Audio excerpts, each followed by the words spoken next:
పరిశుద్ధమైనటువంటి బైబిల్ గ్రంథంలో యోనా గ్రంథము 1వ అధ్యాయము 1వ వాక్యం చూస్తే, అమిత్తాయి కుమారుడైన యోనాకు దేవుడు ప్రత్యక్షమై, అయ్యా నువ్వు ఎన్ని రోజులు ఆ పట్టణం అంతా తిరిగి ప్రచారం చేయంటే 40 రోజులు ఆ పట్టణము నాశనం అవుతుందని ప్రచారం చేయమని చెప్తాడు యోనా.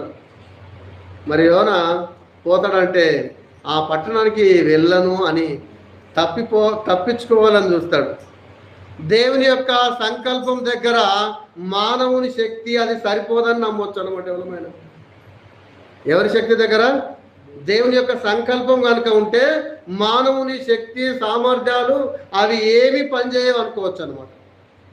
ఎలా అనుకుంటాం మనం అంటే, ఈ బైబిల్ గ్రంథంలో ఉన్నటువంటి అనేక మాటలను చూస్తున్నాం కాబట్టి, అనేకమైనటువంటి సన్నివేశాలను మనం వింటున్నాం కాబట్టి